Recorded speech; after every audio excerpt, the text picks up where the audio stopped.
क्या यादव उस स्थान पर अभी पहुंचे हैं क्या? अगर पहुंचना है तो ये शपथ लेकर के आपको पहुंचना है, यह शपथ लेकर पहुंचना है। जिस राज्य की राजधानी में खड़े होकर एक वर्ग विशेष को आंदोलन के लिए चेता रहे हैं, कभी उसके मुखिया रह चुके हैं बाबूलाल गौर, एक लंबे अरसे तक गृह मंत्री जैसा अहम पद भी संभाल चुके हैं, लेकिन खुद से जुड़े वर्ग विशेष की उन्हें ऐसी चिंता सताई कि खुले मंच से ऐसा ज्ञान बांटते नजर आए जिसे लेकर हमारे समाज में चोरी छिपे बात करना भी गलत माना जाता है। गौर का कहना था कि मध्य प्रदेश में यादव कमजोर हो रहे हैं, समाज के साथ सत्ता तक उनकी भागीदारी कम हो रही है।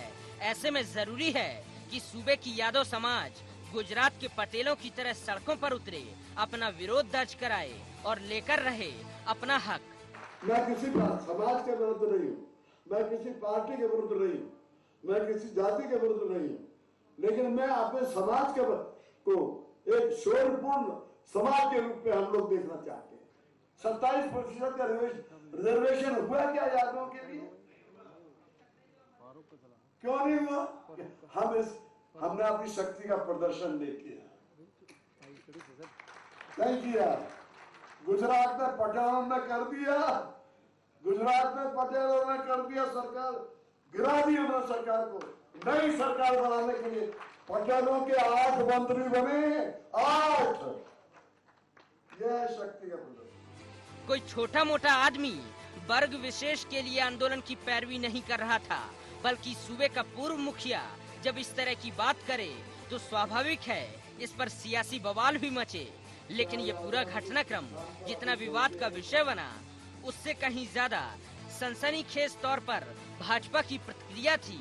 वो क्या, तो जरा सुनिए। हमारे बाबूलाल गौर जी जो है वो बोलते रहते हैं, उनको बोलने का शौक ज्यादा है, तो उनके बोलने को न समाज गंभीरता से लेता है न पार्टी गंभीरता से लेता है। अब वो बाबूलाल गौर वो अब मंत्री भी नहीं है, कोई मतलब नहीं है, अब ये तो उनके उम्र का शायद ही किसी ने भाजपा के मुखिया से ऐसी प्रतिक्रिया की उम्मीद पाली हो। उनका साफ साफ कहना था कि गौर पर बढ़ती उम्र का असर हो रहा है और अब उन्हें कोई गंभीरता से नहीं लेता। अपने इस बयान के जरिए भले ही चौहान ने मामले से भाजपा को दूर करने की कोशिश की हो, लेकिन ये मामला गौर और भाजपा के बीच सिमटने वाला नहीं था, बल्कि अब बारी थी कांग्रेस की, जिसने इस पूरे घटनाक्रम को लेकर उल्टा अपने निशाने पर ले लिया शिवराज सरकार को। बाबूलाल गौर साहब का वह दर्द नहीं है, वह उनका मर्म है। मध्य प्रदेश की 57% ओबीसी की आबादी को गौर साहब को हटाकर मनुवादियों के समूह ने जो अपमानित किया है, आने वाला समय भाजपा के लिए वो खतरे की घंटी होगा। उन्हें सच्चाई और हकीकत उजागर करने की सजा मिली है। मंत्रिमंडल से रवानगी के बाद गौर क्या करेंगे, कैसे करेंगे, ये सवाल हर किसी के जेहन में मौजूदगी दर्ज करा रहा था। लेकिन एक वर्ग विशेष के आंदोलन के लिए चेताकर गौर कुछ इस तरह की कवायद करते नजर आएंगे, इसका शायद ही किसी को अंदाजा हो।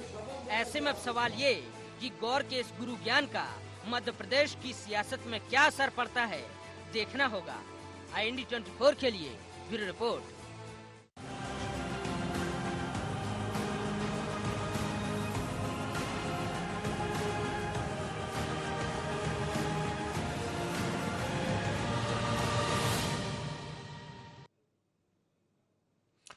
बाबूलाल गौर का एक और बयान मध्य प्रदेश में सियासी गदर की वजह बन रहा है। इस दौरान उनके द्वारा समाज को दी गई समझाइश को देखते ही देखते अगर विवादित रंग की हम बात करें तो उसने ले लिया है, और इस पर जहां भाजपा उल्टा गौर पर हमलावर होती नजर आई तो कांग्रेस ने इसे लेकर सरकार पर हमला बोल दिया है। नमस्कार, मैं हूं मृदुल शर्मा। मध्य प्रदेश की सियासत पर इस बयान का क्या कुछ इफेक्ट पड़ेगा, इसी मुद्दे पर करेंगे चर्चा, लेकिन उससे पहले नजर एजेंडा पॉइंट्स पर। कितना उचित है बाबूलाल गौर द्वारा वर्ग विशेष को आंदोलन के लिए चेताना? क्या गौर के इस कदम के पीछे उनका मकसद सियासी हित साधना है? गौर को लेकर भाजपा की खिलाफत भरे लहजे के क्या मायने हैं? क्या मामले में कांग्रेस का हस्तक्षेप उसके लिए मुफीद साबित होगा? तो गौर साहब ने बयान दिया है, लेकिन इस बयान पर अगर गौर किया जाए तो काफी गंभीर मसला है, इस पर चर्चा करेंगे। हमारे साथ स्टूडियो में मेहमान मौजूद हैं। संगीता शर्मा जी, प्रवक्ता कांग्रेस की हैं, आपका बहुत स्वागत है। सुरेश शर्मा जी, आप वरिष्ठ पत्रकार हैं, बहुत स्वागत आपका। चेतन सिंह जी, आप भाजपा नेता हैं, बहुत स्वागत आपका। और प्रबंध संपादक राघवेंद्र सिंह जी, बहुत स्वागत आपका। सबसे पहला सवाल चेतन जी आपसे, इस प्रदेश के मुखिया रह चुके हैं बाबूलाल गौर, और अगर आज बयान पर गौर किया जाए तो उन्होंने एक वर्ग विशेष को चेताया है आंदोलन के लिए। हालांकि आपने प्रतिक्रिया सुनी होगी, यहां पर प्रदेश अध्यक्ष नंद कुमार सिंह चौहान ने इसे नकारा नहीं, केवल तल्ख तेवर अपनाए। और किस तरीके से आपने बयान सुना होगा, आपसे ही प्रतिक्रिया जान लेते हैं, क्या कहेंगे? देखिए, माननीय बाबूलाल गौर जी इस भारतीय जनता पार्टी के सरकार के मुखिया रहे हैं और लंबे समय तक वे इस सरकार के अभिन्न अंग रहे हैं। और इन पदों पर रहते हुए माननीय गौर जी ने इस प्रकार की टिप्पणी कभी नहीं की जो वक्तव्य आज हमको सुनने को मिला है। और निश्चित रूप से जब व्यक्ति किसी जाति के सम्मेलन में जाता है, किसी धर्म के सम्मेलन में जाता है, किसी विशेष वर्ग के सम्मेलन में जाता है, तो उससे संबंधित, उसके हितों से संबंधित और उसके फेवर की बात करता है। और मुझे लगता है कि आज जिस प्रकार से यादवों के महासम्मेलन में माननीय गौर जी गए थे, उसी को लेकर के उन्होंने बयान दिया है। उनके इस बयान से भारतीय जनता पार्टी और भारतीय जनता पार्टी के संगठन का कोई लेना देना नहीं है। और ये बात भी सही है कि जिस प्रकार से आज माननीय गौर जी ने बयान दिया है, उसको लेकर के चर्चाएं तो होंगी, लेकिन चर्चाएं जब चली हैं तो चलती रहेंगी और कहां तक जाएगी इसका कोई अंत नहीं है। लेकिन कांग्रेस को इस पर चुटकी लेने का कोई अधिकार नहीं है, क्योंकि जो अभी के मिश्रा जी कह रहे थे कि मनुवादी और ये सारी चीजें, लेकिन तो उन्हीं मनुवादियों से के मिश्रा जी भी आए। अगर 57% की आप बात करते हो तो सबसे पहले आप अपना स्थान खाली करिए, पहले वहां पर अपन किसी पिछले जात के वर्ग के लोगों को बैठाते हैं। बीच में चेतन जी, अगर भाजपा की बात करें तो भाजपा ने ही मुख्यमंत्री बनाया था गौर साहब को, तो क्या फर्क पड़ेगा? देखिए, भारतीय जनता पार्टी ने अगर माननीय गौर जी को मुख्यमंत्री बनाया है तो भारतीय जनता पार्टी की सरकार के मुखिया अभी भी पिछड़ी जाति से इस सरकार का प्रतिनिधित्व करते हैं। और मध्य प्रदेश तो छोड़िए, आज सारे हिंदुस्तान में जो मध्य प्रदेश का नेतृत्व कर रहे हैं, सारे हिंदुस्तान में उनकी मांग है और सारे हिंदुस्तान के सर्वमान्य और निर्वाचित नेता के रूप में माननीय शिवराज सिंह चौहान जी काम कर रहे हैं। और एक लंबे समय के बाद इस मध्य प्रदेश में भारतीय जनता पार्टी को यशस्वी मुख्यमंत्री। एक प्रतिक्रिया यहाँ लेते हैं, जैसा आपने कांग्रेस पर निशाना साधा, संगीता जी आप क्या कहेंगी? देखिए, भारतीय जनता पार्टी ने जो 75 का जो फॉर्मूला किया था और उसी फॉर्मूले के आधार पर माननीय बाबूलाल गौर जी को बाहर कर दिया था जी।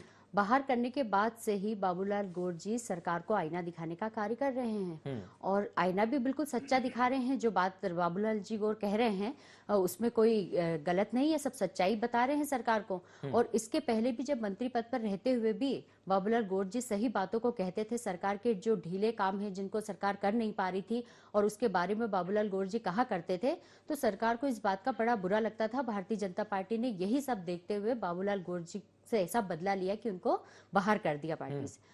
अब पार्टी से बाहर नहीं किया, मंत्री पद से बाहर कर दिया है। परंतु पार्टी में रहते हुए जो बाबूलाल गौर जी ने आज स्टेटमेंट दिए हैं, अपने समाज के लिए जो स्टेटमेंट दिए हैं, या उन्हें लगता होगा कि आज पिछड़ा वर्ग के साथ ये जो दोनों सरकारें हैं ये साथ नहीं दे रही है, और उसको देखते हुए उन्होंने जो स्टेटमेंट दिए थे उस पर जो नंद कुमार सिंह चौहान जी ने जो मजाक उड़ाई है, उनकी हंसी उड़ाई है। एक तो उन्हें बाहर कर दिया, दूसरा उन पे अब हंसी उड़ाई जा रही है बिल्कुल सार्वजनिक तौर पर।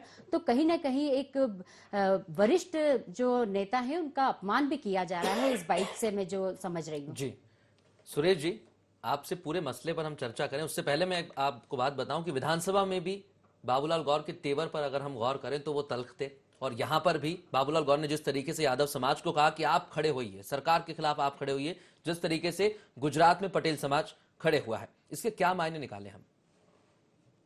देखिए, ये बात सच है कि जब से गौर जी को हटाया गया है जी, वो राजनीतिक तल्खी बनाने का प्रयास कर रहे हैं जी। और वो तल्खी का कारण केवल ये है कि वो जो है अपने जो राजनीतिक कैरियर के समापन के वक्त जो है वो सुर्खियों में रहकर विदा हो। इसके अलावा ना तो वो कोई आंदोलन खड़ा कर सकते, ना पार्टी में तोड़फोड़ कर सकते, और ना अब वो दोबारा पद प्राप्त कर सकते। ऐसी परिस्थिति में जब आप ये देखिए, हमारे सामने दो आंदोलन हैं जी। बुजुर्ग का यदि आंदोलन देखा जाए तो अन्ना हजारे का आंदोलन है, और युवा का आंदोलन देखा जाए तो गुजरात का पटेल आंदोलन है। बाबूलाल गौर जी जो है इन दोनों में फिट नहीं बैठते। ना तो उनके कहने से यादव समाज के युवा कोई, यादव समाज नहीं, लेकिन संगीता जी ने उस चीज का फेवर किया, उसे आप कैसे देखते हैं? नहीं, संगीता जी तो राजनीतिक लाभ लेने के लिए फेवर करेंगी क्योंकि ये तो इनका धर्म है, इसलिए इनको तो करना ही चाहिए, और नहीं करते तो मैं टोकता इनको कि आपने लाभ लेने की कोशिश क्यों नहीं की। इसलिए गौर जी जो है ना तो अन्ना हजारे बन करके आंदोलन का नेतृत्व कर सकते हैं, और ना ही जो है वो युवाओं बन करके और किसी युवा को प्रेरित करके। क्योंकि गौर साहब की जो पॉलिटिक्स है, आप देखिए जिस क्षेत्र का उन्होंने 50 साल से प्रतिनिधित्व किया है, 10वीं बार के विधायक हैं, उन्होंने वहां एक नेता को पैदा नहीं किया, तो आज यादव समाज में युवा नेता कहां से पैदा हो जाएगा? ओम यादव के अलावा उन्होंने दूसरा यादव नेता पैदा नहीं किया, तो कैसे अपन कह सकते हैं इसको कि वो कोई युवा को ला करके और जो है गुजरात जैसा आंदोलन कर देंगे या अन्ना हजारे और केजरीवाल जैसा कोई आंदोलन पैदा कर देंगे? तो ये मेरे को लग नहीं रहा है।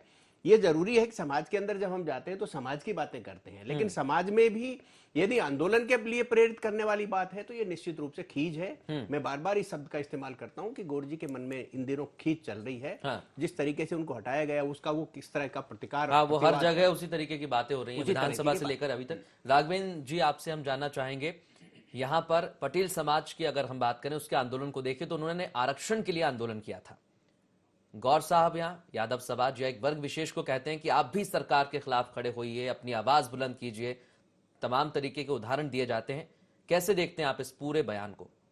देखिए, पहले तो ये कि गौर साहब ने अपने राजनीतिक जीवन में सब कुछ पा लिया है, अब उनके पास खोने के लिए कुछ नहीं है। वो मजदूर से मुख्यमंत्री बने, माने विधायक मंत्री का सफर तय करते हुए मुख्यमंत्री बनते हैं, फिर वापस मंत्री बनते हैं, और अब वो मंत्री तो नहीं लेकिन विधायक तो है अपनी पार्टी के। तो वो अपना जीवन जो राजनीति में करना चाहिए था वो सब कुछ कर चुके। अब वो जो बचा हुआ हिस्सा है उसको एंजॉय कर रहे हैं, उसका आनंद ले रहे हैं। अब वो चूंकि सरकार का हिस्सा नहीं है, सत्ताधारी पार्टी के विधायक जरूर हैं, इस नाते अब वो खुलकर बातचीत कर रहे हैं जो उनके मन में थी और वो जो पब्लिकली कह नहीं पाते थे।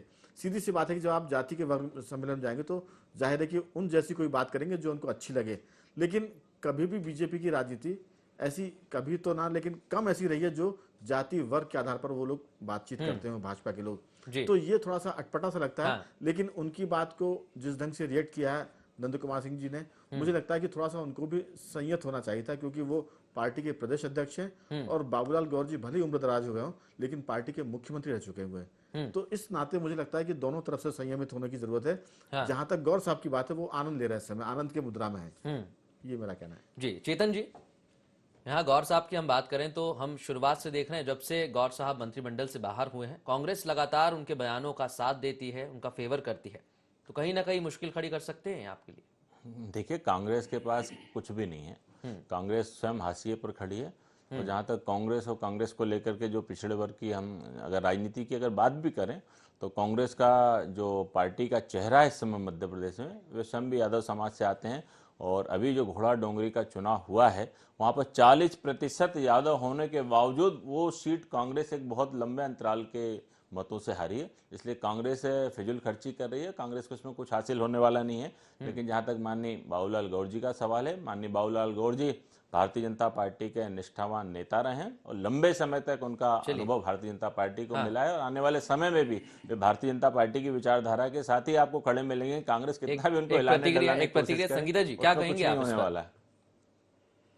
देखिए चेतन जी, अभी जितने कॉन्फिडेंस के साथ ये बात कह रहे हैं कि कांग्रेस किस हाशिए पर खड़ी है, तो अब चेतन जी को समझ लेना चाहिए कि अपने मोदी जी के बाद हम बिहार आप हारे हैं, उसके बाद दिल्ली भी हारे हैं और अब मध्य प्रदेश की 3 जो नगर पालिकाएं हैं उनको भी हारे हैं।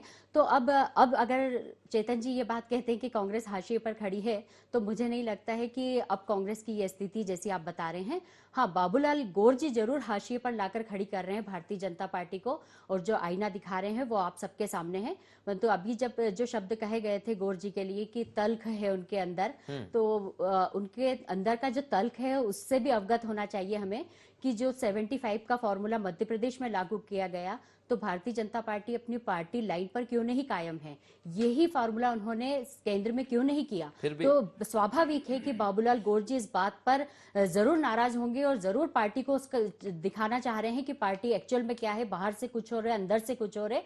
और बाबूलाल गौर जी जब इन सब बातों को बाहर लेकर आ रहे हैं तो भारतीय जनता पार्टी एक तरह से ये कहेंगे कि डाइजेस्ट नहीं कर पा रही है। जैसे नंद कुमार सिंह चौहान जी ने अभी स्टेटमेंट दी और उनका हंसी उड़ाई, उनकी मजाक उड़ाई, और इस तरीके से साफ नजर आ रहा है कि भारतीय जनता पार्टी कहीं ना कहीं उनकी आवाज को दबा नहीं पा रही है। तो मुझे लगता है कि अब और अधिक एक्शन लेगी उनके खिलाफ और बाबूलाल गौर जी को और ज्यादा नीचा दिखाने की कोशिश करेगी भारतीय जनता पार्टी। सुरेश जी, यहाँ पर कांग्रेस की बात करें तो बाबूलाल गौर पर काफी प्यार उमड़ रहा है, लेकिन अगर हम बात करें कांग्रेस की, तो सीधे तौर पर सरकार पर भी हमला बोला। सबसे पहले प्रतिक्रिया आपसे जानना चाहेंगे, जो कांग्रेस का प्यार है उस पर आप क्या कहेंगे? नहीं, कांग्रेस का प्यार कहाँ है? कांग्रेस जो है वो अब उसके पास मुद्दे नहीं है। हाँ। सरकार को घेर नहीं पा रही है। हाँ। सिम्बस्त का मुद्दा 4 दिन चला पाई। हाँ। व्यापम के मामले में वो जो प्रभाव डाल सकती थी वो खत्म हो गया। हाँ। तो ऐसी स्थिति में आप गौर साहब को साथ ले भी लेंगे तो क्या होने वाला है? पहली बात तो गौर साहब इनके साथ जाने वाले हाँ। नहीं है, और यदि मान लो कहीं ऐसा लगे कि गौर साहब कहीं पर्दे के पीछे से भूमिका अदा भी कर रहे हैं, तो मुझे कभी नहीं लगा कि गौर साहब भोपाल से बाहर के नेता हैं कभी भी। हाँ।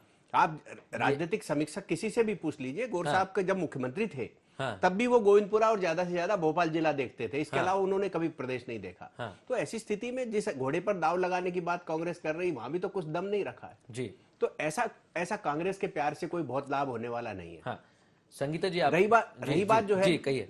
रही बात ये कि ये बात सच है अपनी जगह कि नंद कुमार सिंह चौहान जो है वो दूसरी बार अध्यक्ष बनने के बाद और ये कहे कि अपनी कार्यसमिति की घोषणा न करने के बाद उनके मन में कुछ पीड़ा है, तो उनकी इतनी हल्की टिप्पणियां आ रही हैं।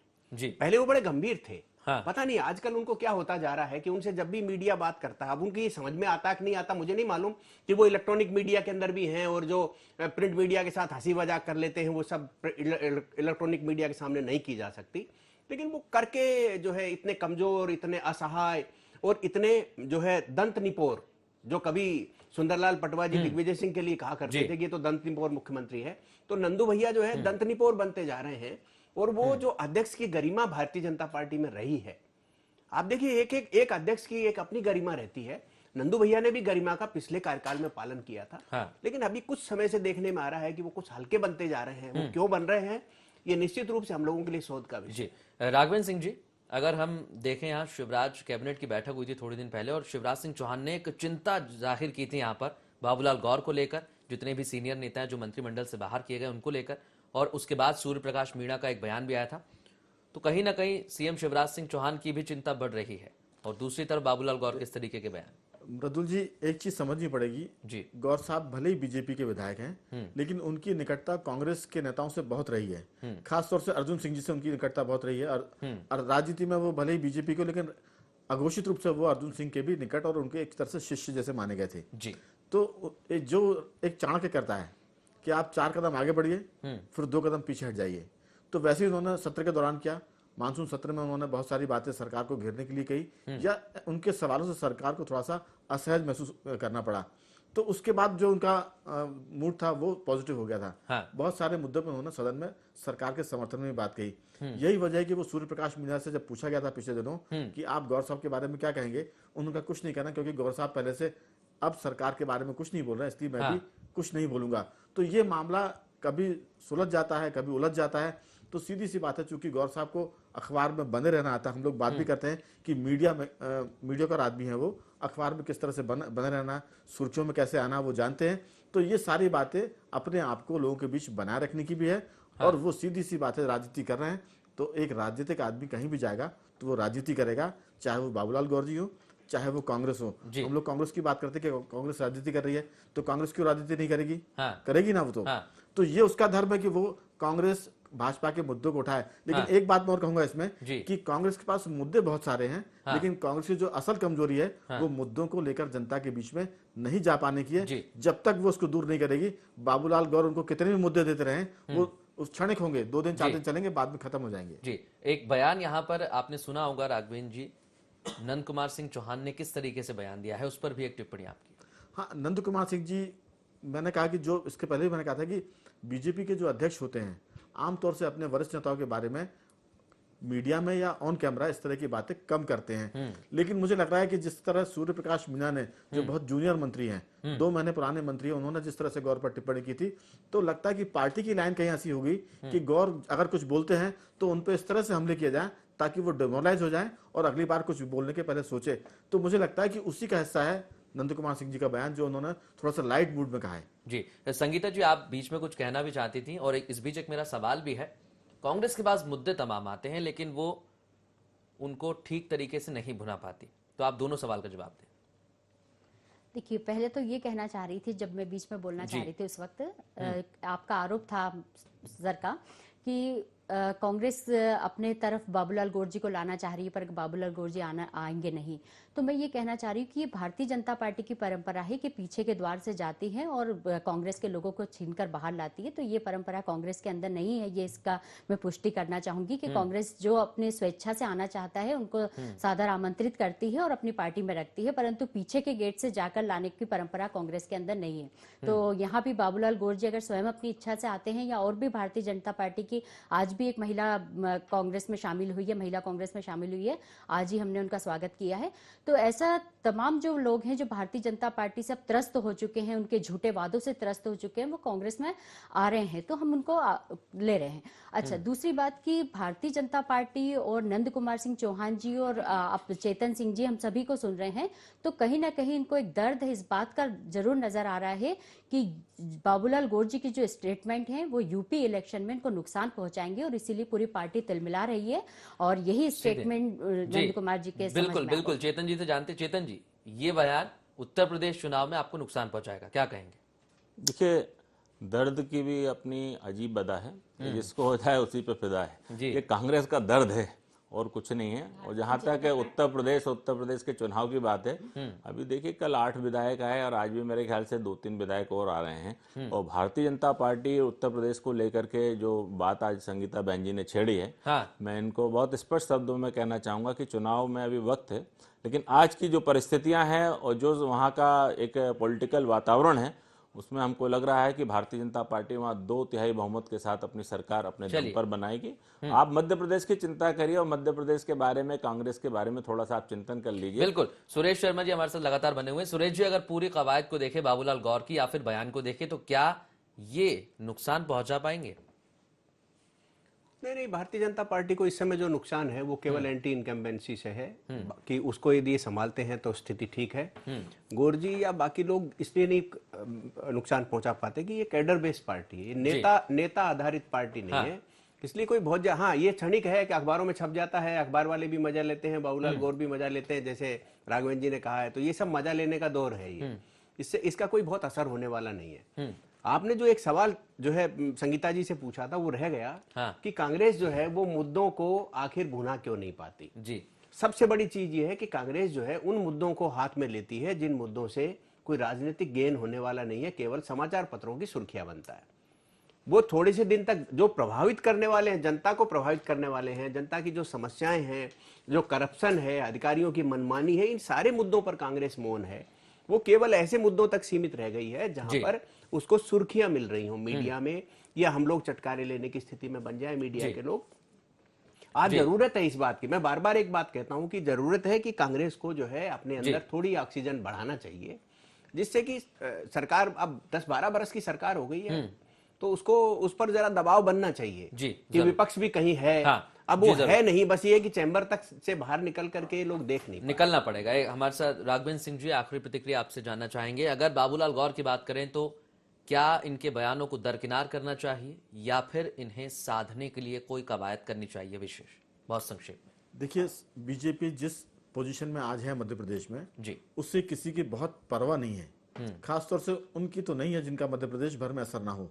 गौर साहब की जो उम्र है उस लिहाज से, गौर साहब जो जैसे सुरेश जी ने कहा था कि ना तो वो अन्ना की तरह आंदोलन कर सकते हैं, ना वो उनकी जो यादव समाज जो वो हार्दिक पटेल की तरह कुछ आंदोलन कर पाएगी।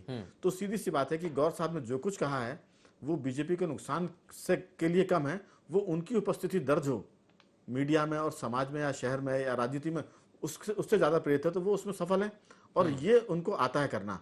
बाबूलाल गौर इस विधा के मास्टर हैं और वो सुर्खियों में बने रहेंगे। आज आपने ये देखा, हो सकता है 10 दिन बाद कुछ और वो बात करेंगे, हम उस पर डिबेट कर रहे होंगे।